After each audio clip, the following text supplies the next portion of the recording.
like at last, salutations from the other side. Well, I can see that you're the devil's bride. Do you realize that all of you donated something horrible you hated that was part of you? Well, I'm your nightmares coming true. I am your crime. Woo! Life at last. Sit and listen while the fun begins. Hearts are broken. Bad guy wins. Sit and listen, all the cutting up is easy, and it isn't for the queasy or the weak of heart. Well, you had better start for home while there's still time. Never sing my music again. Not here, not anywhere. Do you understand? Never again. My music is for Phoenix. Only she can sing it. Anyone else that tries dies.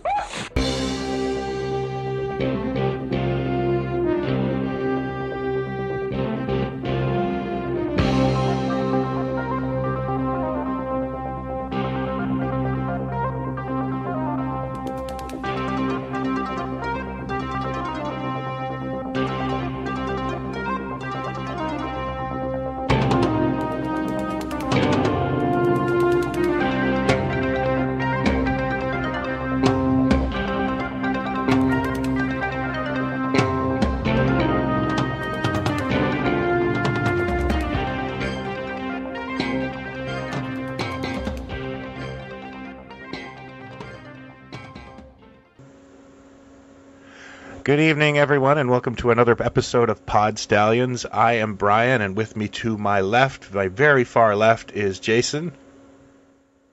Hello, everyone. And we are the #1 podcast for a very loud computer fan. I'm very proud of that. We should both be patting ourselves on the back for that one. Hey, that's a tough category. It is. We sweeped it this year. I also want to point out that I actually replaced my computer fan about a year ago, and it actually seems like it's louder, like about the most silent computer fan ever made. And when I plugged it in, it didn't make a difference. So, but oddly enough, also one of our most consistent fans of the show. Yes. Oh, that was really a dad joke. Sorry. So we thought we would do for the Halloween season just a mini episode right now, and then we have a longer episode planned. We just don't have the time to record that one right now. So what could we do that I could just fill the air? And that is to talk about one of my favorite movies of all time, and that is Brian Depalma's Phantom of the Paradise. Jason, I hope you're familiar with it. I am indeed. Yeah. But I know it's one of your favorite things. Yeah. And I love so many of your favorite things, and so many of them I dig too. But I love your enthusiasm. So I think this is a great mini topic for sure. Yeah, I saw this movie when I was about 7 or 8 years old. Probably shouldn't have been watching it, to be perfectly honest with you. And it was an older cousin who brought me into it, and it really left a tremendous impact on me. I just absolutely loved its style, its music, and its overall story, and the characters. It was a complete bomb when it came out, and now it's like a lot of things that were misunderstood at the time. It is considered an absolute classic, and I think one of the things. And it was 1974. 1974, yeah. And 74, okay. There's some really neat trivia about this film, like Swan's building.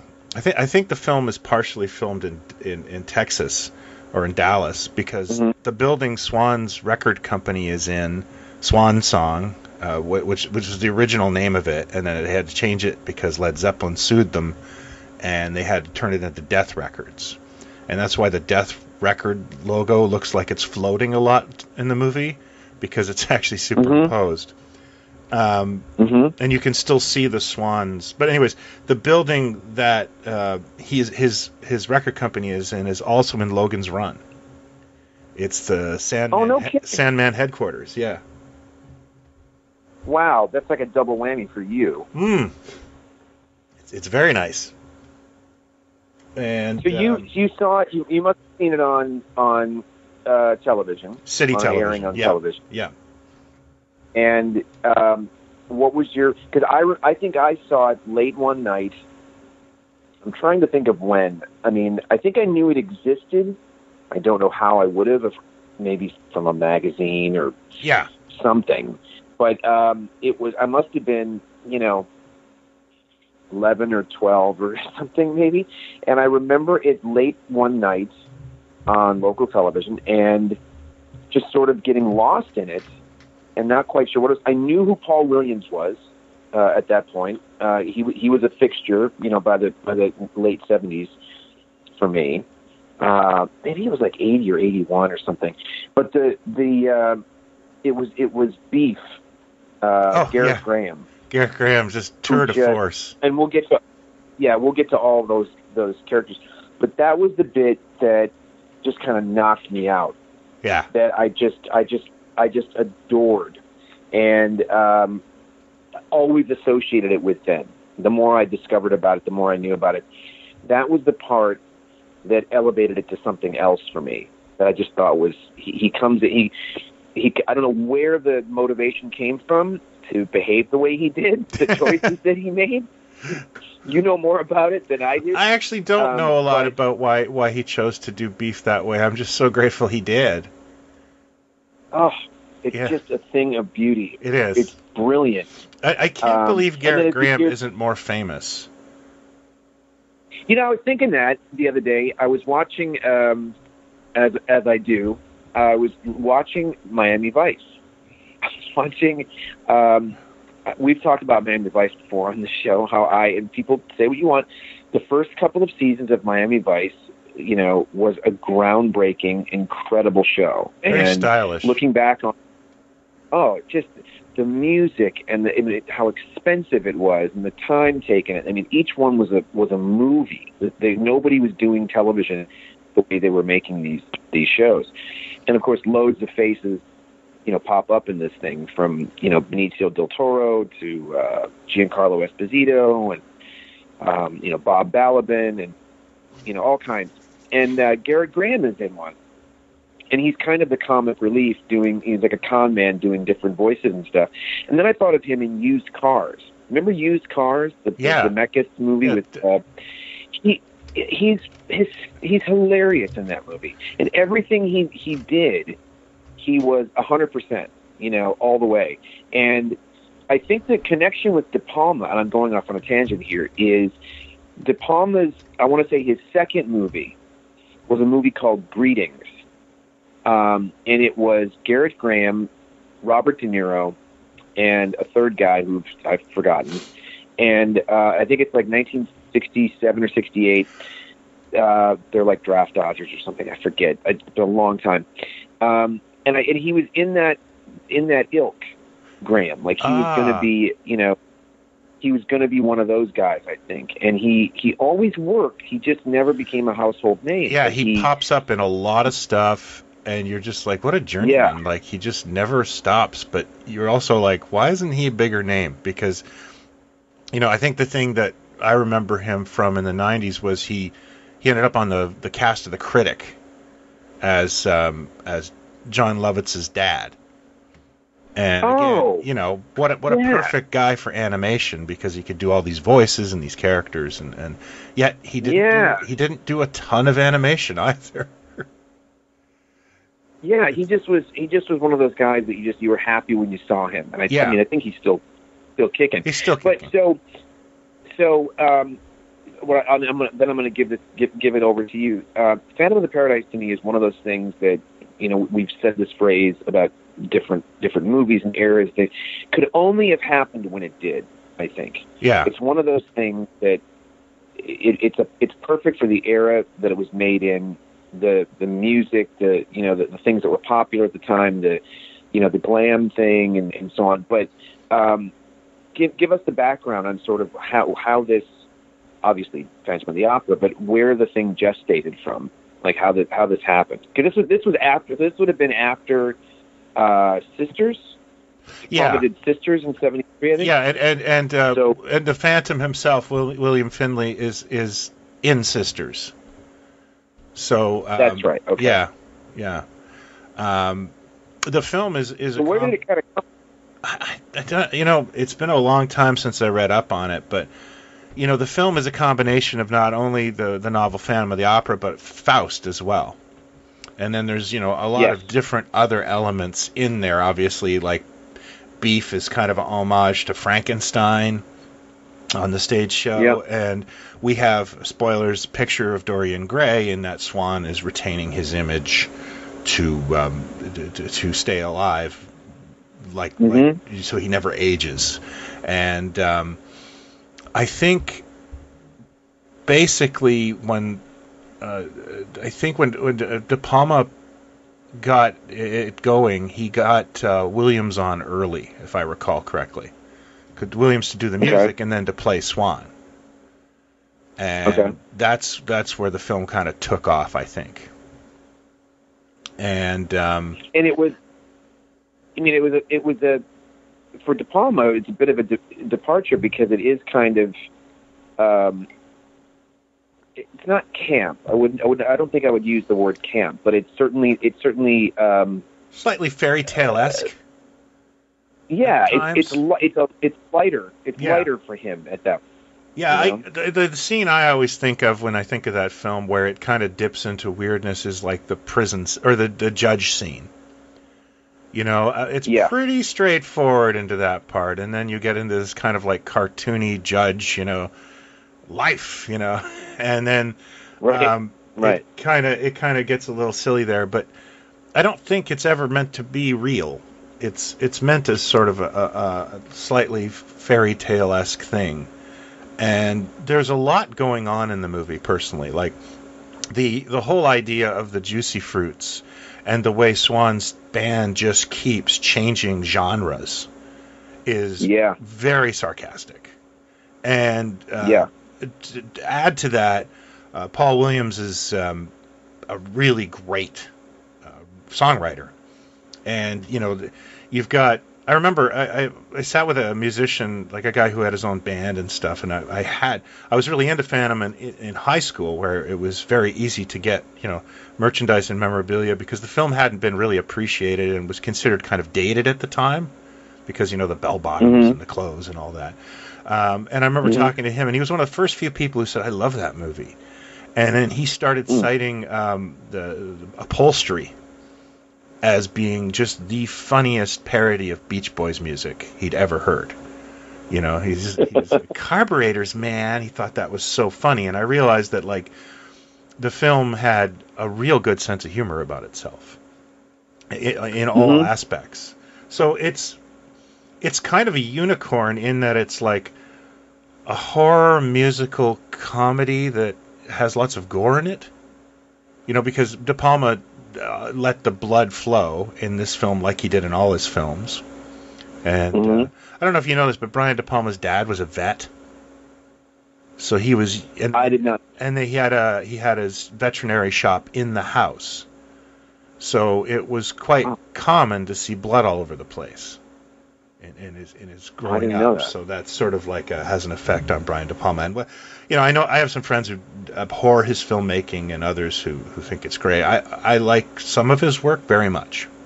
Phantom being my favorite film by him. Well, it is when you look at the body of work, even just the 70s, like it's a strange concoction. It is in the best way. And it didn't work. Because in the grand scheme of things, because the public didn't like it, except in two places in the world, which were Paris, where it played forever, and this is the oddest one, Winnipeg, Manitoba. Massive hit in Winnipeg, Manitoba, and they have a Phantom Fest in Winnipeg to this day. I've always wanted to go. It's just that. At one point they got the entire cast there for an airing.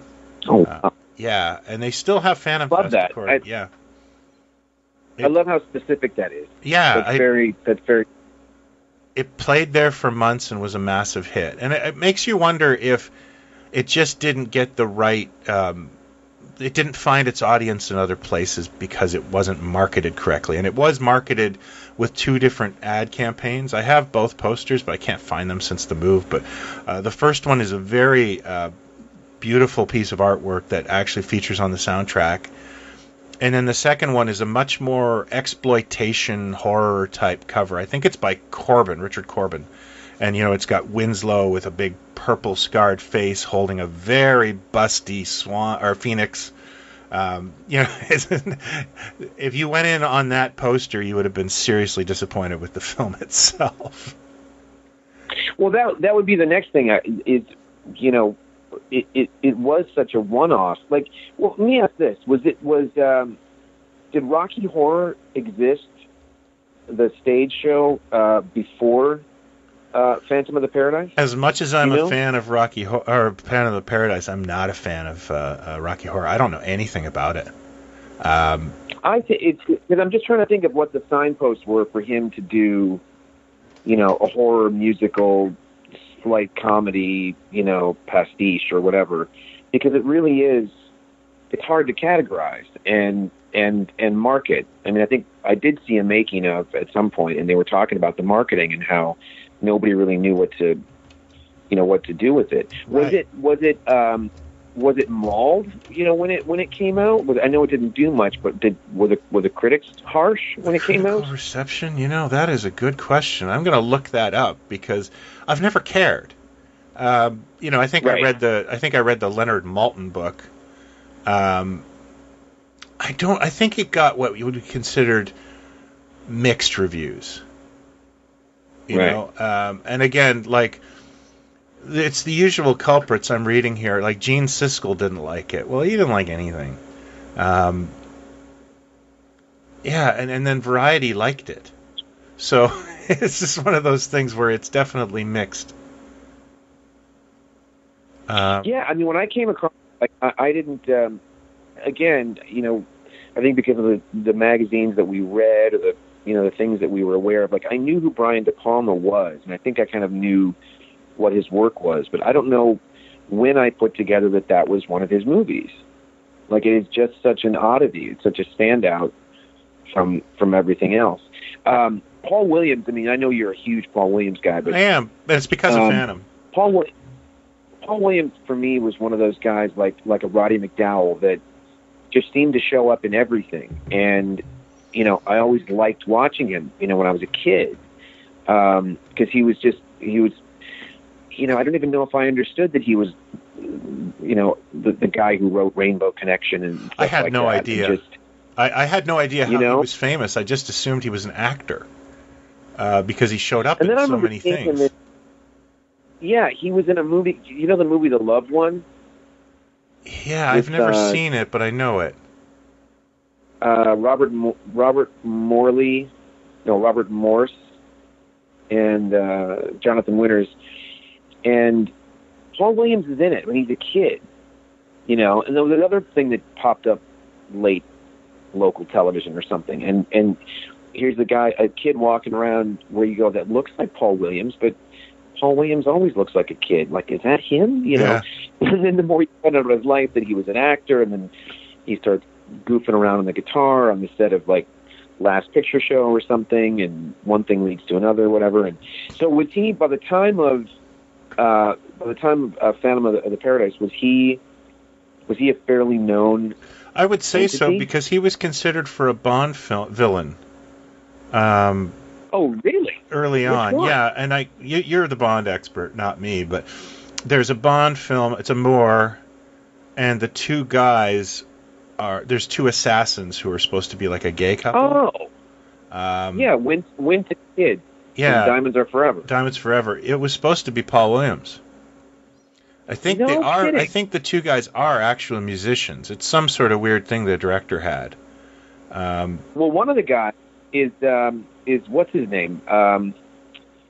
It's Crispin Glover's dad. Oh, Bruce Glover, right? Bruce Glover. Yeah. Yes. I think the other guy's a musician though, and they originally wanted Paul Williams, and I don't know how that didn't work out, if he was touring or what. But Williams was, at that time, Williams was doing an awful lot of work. I mean, he was big with the Carpenters. He did this soundtrack. He did another film that I'm fascinated with and just recently saw, which was Bugsy Malone, which is another film that's just absolutely bizarre. He did all the songs in Bugsy Malone? Yeah, all the kids are singing with his voice, and this is another Phantom connection, you can hear Archie Hahn's voice. Archie Hahn's one of the Juicy Fruits in Phantom of the Paradise, and you can hear him singing in Bugsy Malone as well. I don't know if... And Archie Hahn was like a fixture in everything, TV shows, movies, and stuff. And he's a big VO guy, right? Yeah. A big cartoon VO guy. And he was also the original cast of Whose Line It Is Anyways. Like the British cast. Yes. Like he popped up in places too. He's a lot like Garrett Graham, where he's not famous, but boy, did he get around. You know? Yes. Like every American sitcom, or, show of the 70s and early 80s, he popped up. And the other guy, one of the he's a British guy. The other he's part of the Juicy Fruits. Oh gosh. Peter. He was in the WKR. Say again? Peter Ebling? Maybe that's it. He was the guy. He was in the WKRP episode with the punk band, Scum of the Earth. They're called Scum of the Earth. Yeah, it's Michael DeBar, and then this guy. Okay, Michael DeBar. He's so famous to me because he's the snooty concierge in the BO episode of Seinfeld as well. Yes, that's right. That's right. And took over for Robert Palmer in the Duran Duran spin-off band Power Station. Oh, did he? Robert Palmer did not. Well, Robert Palmer didn't want to tour. They wanted to, capitalize on the record and tour. And Palmer said no thanks. And then Michael DeBar stepped in and took vocals on that tour. And also, Power Station show up as the bar band in an episode of Miami Vice. So look at what you did there. And his ex-wife, the Pamela DeBar, dated Don Johnson. So Don Johnson was married to Melanie Griffith, very, very young, which is a whole other story, how young she was when they started dating. But they were married, and when they split up, he started dating and living with Pamela DeBar, who was Michael DeBar's ex-wife. Ah. There you go. Okay. And there is Miami Vice trivia for the episode. There it is. Yeah, I can't remember which actor was in that. Which Juicy Fruit is? I want to say it's Peter Elbing. That's probably dark Peter hair, Elbing. Kind of large teeth. Yeah, that's dark hair. Yeah.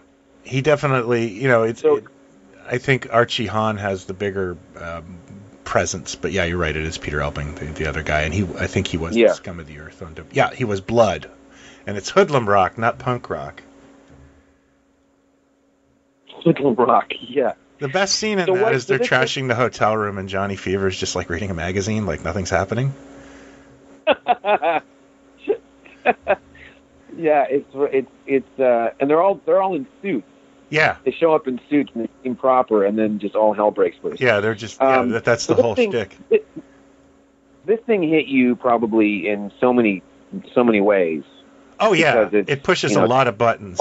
Yeah, and like I said, I didn't really become a big fan of it until I watched it again as a teenager. So I was like, oh, this movie, because I couldn't remember its name when I was a kid, and I can honestly remember in grade 7 music class we were talking about movies. And I went up to my teacher, who did not really like me all that much, my music teacher, and I think in front of the class, I was like, so what's that movie where the guy sells his soul to the devil, and blah, blah, blah, blah, blah, and he could not want, it's Catholic school, it's the early 80s, and he could not want to get off that topic as quicker. He's like, I don't know. And it was very obvious that he didn't want to talk, because I opened with Satan. But I couldn't remember it. And then I happened to be watching TV probably, 85, and it came on, and I just watched it right from the start to the end, and I was like, this is the greatest movie I've ever seen. And none of my friends, at that time, this was the home video revolution, and they were watching slasher films, and it wasn't a horror, and it wasn't funny for them, and it wasn't, dated clothing, and it didn't have any kind of sex in it. So my friends were just kind of like, I don't get what you see in this. But it was an absolute paradise to pick up what little merchandise there was, the albums and the posters and the what else was there? There's a novelization that's just weird. Oh, really? Yeah, it's I don't even think the guy who wrote the novelization saw the film. There's just so much going on in that novel that has nothing to do with the film itself. Like, I think Winslow changes costumes several times. I didn't like the language in it. It's written I think it's written by a guy from I want to say Finland or something, or a Danish author. It's an interesting choice. Other than that, the only other thing... Did Depalma write the movie? Pardon? Depalma wrote the movie as well, right? I believe he did, yes. Yeah, Okay. I'm going to double check that because it's been so long since I looked this up. But I think so. Yeah, it's written by Brian Depalma. I thought it was. It's beautifully narrated in the opening by your hero, Rod Serling. Yeah. And that puts it over the top. William Finley didn't go on to much, but he's perfect as the Phantom. He's absolutely amazing. He did end up in some smaller production. I think he's in a Chuck Norris movie. It didn't, Phantom didn't really open doors for him. And he was a guy that sort of, he had known Depalma what was his deal? Was he either a tech guy or he did something else, and then Depalma said, well, you should be on camera, sort of thing? Or was he an actor from day one? I'm not 100% sure of if he's an actor from day one or not, but he had these wonderful early relationships with Depalma because he was in Sisters, and then I guess his next big thing, and this is the only, I've not seen all these films, but I have seen The Funhouse. He had a relationship with Tobe Hooper as well. In fact, I watched The Funhouse just to see William Finley. Okay. Yeah. But yeah, he ended up not having a ton of screen credits. And one of the saddest things I was told was my friend works with Guillermo del Toro, and Guillermo had gotten a hold of William Finley's email address and sent him a really nice note saying, you were such a huge influence to me. I am such a fan, and I'm a film director because of your contributions. Blah blah blah blah. I don't know the contents, but the reply he got was, "Thank you for this note. William died last night." Oh, and I remember you telling the story. Yeah. So that was that's always a bittersweet thing. I think he did live to see the appreciation for the film. Especially through those Phantom Fests and different film fests, but it's a shame he didn't get more accolade for that and better roles. But it is what it is. And of course, Jessica Harper went on to make a couple of cult films. Actually, after this, she made The Amazing Suspiria for which I just watched recently. I actually watched it this week. And then, of course, she kind of she was in the sequel to the Rocky Horror Picture Show, a film called Shock Treatment that I really can't stand. And I'm just trying to think. She got around. She actually, I love the story that she did Suspiria by passing on Annie Hall. Oh yeah. Yeah. She's interviewed about it in the making of or something. Yeah.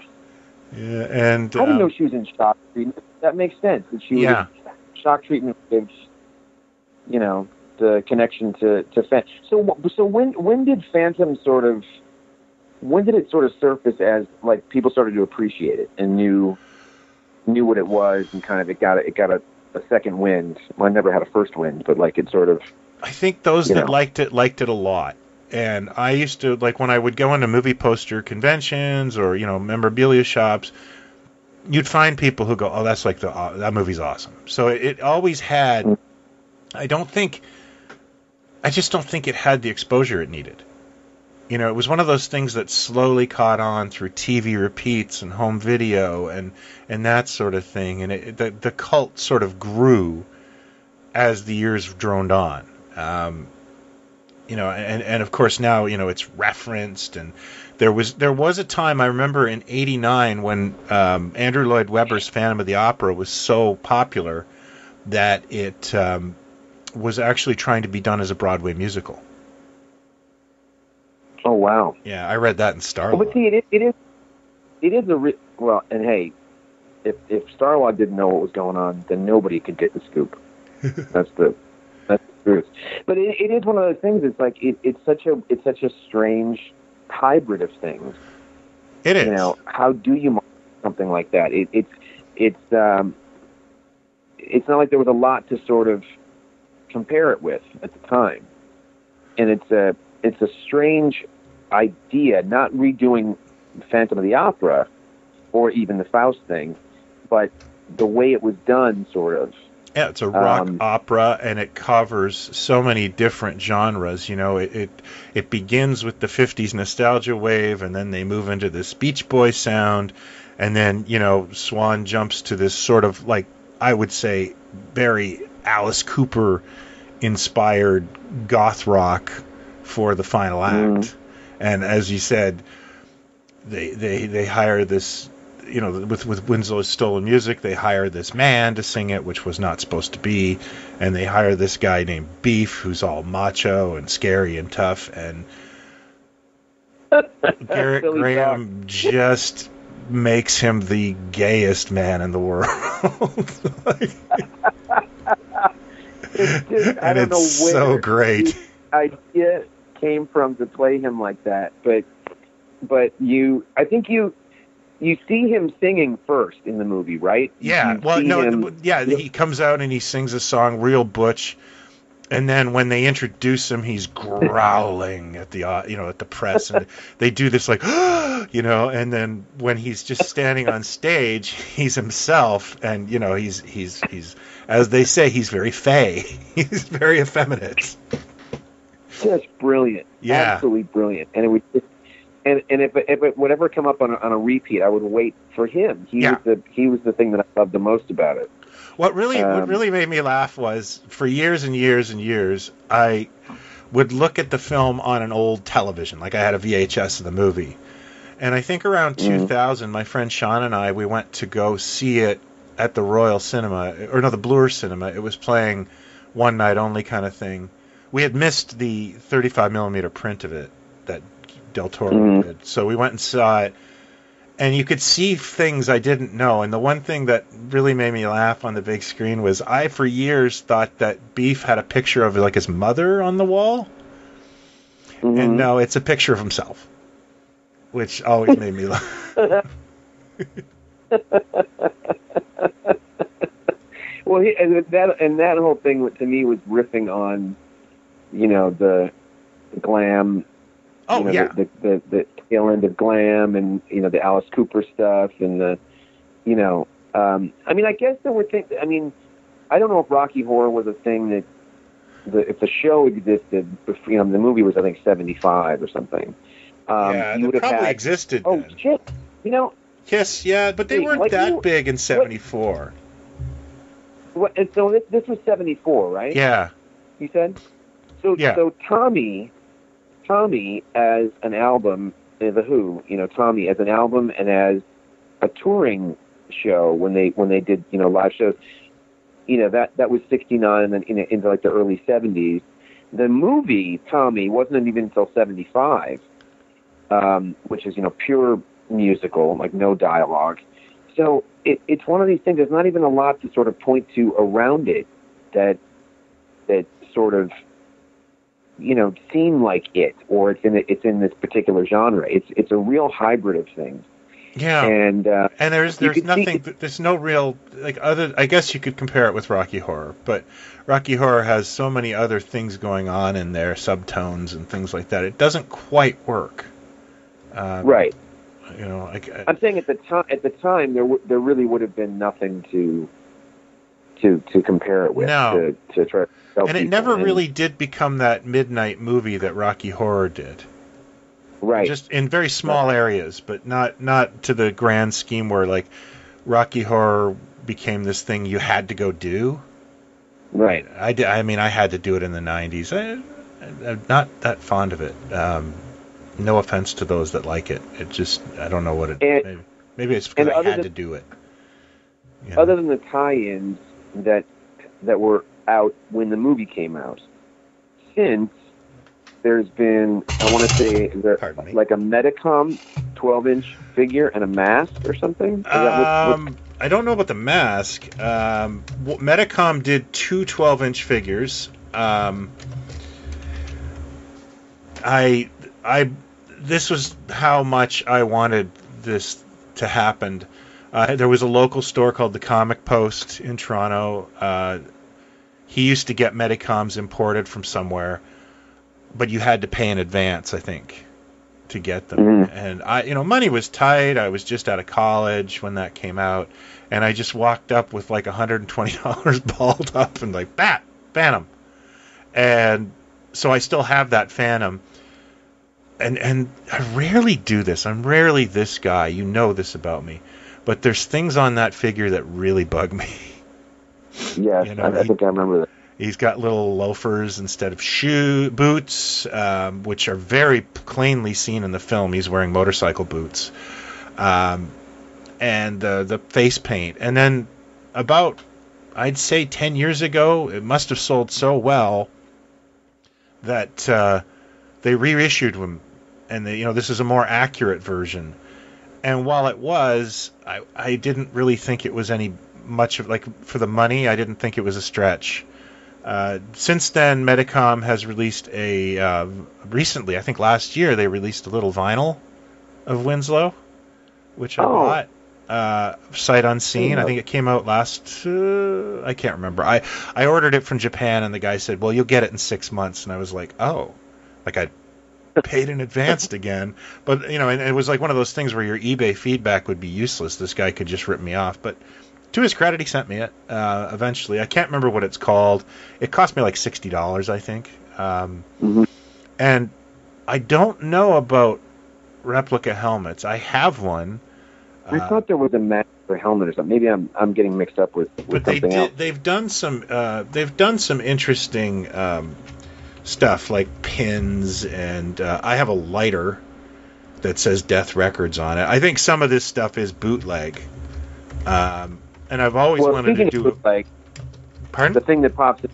Speaking of bootleg, the thing that pops into my head immediately is, custom 8-inch figures of this. Have you ever done, or is anyone you know? Like, no, Sean and I have always wanted to do 8-inch Swan and Winslow.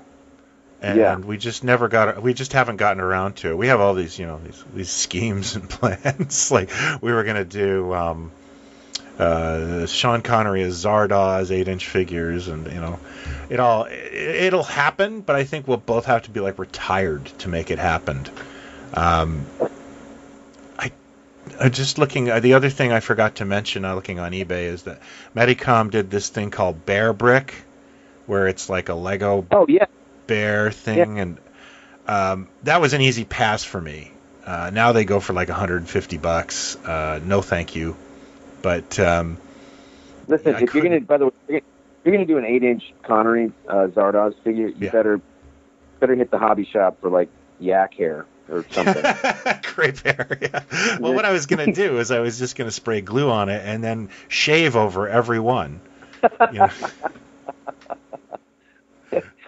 With real hair action on the Zardoz. And by the way, I'm one of those human beings where I can't look at Sean Connery without doing an impersonation of him somehow. Right. It's just it's so fun to do Sean Connery. Sean Connery and Michael Caine are kind of fun people to imitate. Oh, brilliant. Yeah. Oh, absolutely. But Zardoz is one that rarely gets name checked. If only for the, how ludicrous the. And we should do a Zardoz episode. We should do a Zardoz episode because it's completely insane. Yeah. It's a completely insane thing. A strange departure for the director, the idea, the concepts, all of it. It's a real odd one. But yeah, I'm surprised that you haven't done custom 8-inch figures of this. I just haven't. It has to be done well, and it will be someday. The other thing I wanted to point is because you want to make the helmet kind of come off somehow. The other thing I want to point out is, as much as I love the film and I think Paul Williams is great, I've always wondered what this movie would be like if they cast David Bowie as Swan. Oh wow! Yeah, that's the only other actor I could picture as Swan. I think it would have been very interesting considering Bowie didn't age and had a bit of a haunting. I look at the even though I'm not a big fan of Labyrinth, I look at the Goblin King in Labyrinth and think he could have pulled off Swan really good. And I've made my daughter a huge Phantom fan. And there is a Phantom of the Paradise shrine in my house. I have the blacklight poster, and I've been painting portraits of the characters for years. And I'll share all this on the Pod Stallions page somewhere. And I have somebody gifted me a replica helmet, so I have a lot of Phantom stuff around the house, including I have like vintage T-shirts and stuff like that. But she when I told her that theory, she kind of went, "Oh wow, that would have been really neat," in fact, speaking of such things, this came up in a conversation not long ago. I remember this being rumored way back, and I don't know how far it got, but that for the '89 Batman, I think Bowie had been approached for the Joker. Huh. Again, at some point. That makes a lot of sense because didn't at the time Frank Miller base the Joker on Bowie for his Dark Knight Returns? Yes, I believe so. Yeah. So which would have been a script. Yeah. So this is one of my absolute favorite films. I love everything about it. I love how it ends. Personally, it's a bit of a downer, which is a very 70s ending to a film. Because not only does Swan die, Phoenix is saved from assassination, but of course Winslow dies as well. And I think the saddest part of the film for me, and the thing I really love about it, is he's reaching for Phoenix. She's horrified. He drops dead, and she recognizes him. So it doesn't even really have a happy ending in that regard. It's a metaphor for life, right there. Yes. Yes. Does she do her own singing in the movie, Jessica? I want to say yes. Okay. I don't think Finley does, even though the guy who does the singing in Phantom sounds just like William Finley. But if I'm not mistaken, he doesn't. That's not William Finley singing. It might actually be Archie Hahn. I'm not sure now. Now you've got me. This is fun. Because you've got my brain going. So this was 74, and then after this, the next thing De Palma did would have been Carrie, which is kind of incredible when you think about it. Here's this movie that didn't really do any business, and was a strange concoction. The next thing he does is huge. And do you know who the film's set dresser was? I think I did at one point, but it's not ringing a bell. Who? It's Sissy Spacek. Oh yeah, that's right. Yeah, I did know that. I think I either saw it in the credits or in the documentary, in the making of thing. Okay, and I've just decided to look things up to be a little more accurate. The novelization of the film was by a guy named Bjarne Rostang. And I love Bjarne. Yeah, I've got all his work. It was based on an early draft of the screenplay, and it excluded all the supernatural elements. That's why that book is so weird. I read that as a teenager, and I was like, did this guy see the movie? So it has been released in several cool. different formats over the years. I think it's not one of those movies that's ever not been released on a home video platform. Well, I've got the Blu-ray. There was a Blu-ray that came out like a few years ago. It's glorious. Yeah. Yeah, it's so great. Yeah. Yeah, I love it.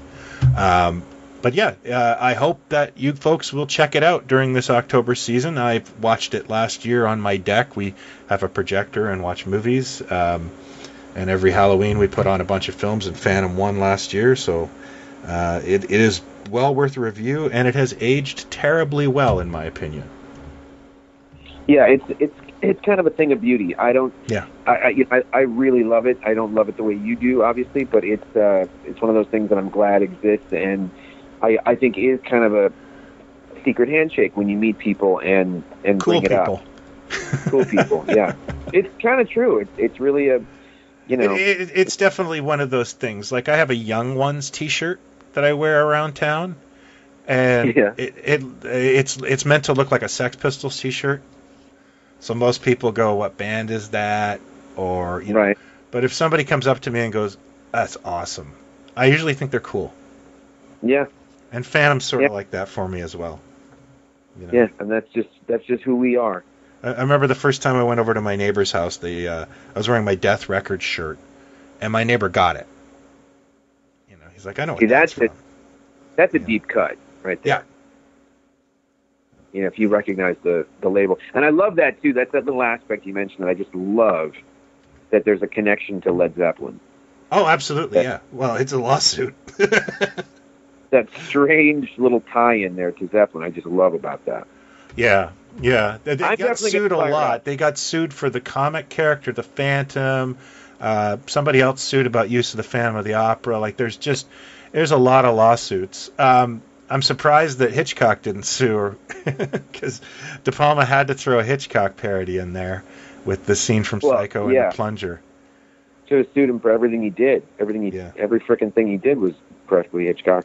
Yeah. But I'm going to fire it up this month for Halloween. That was one of our little Halloween.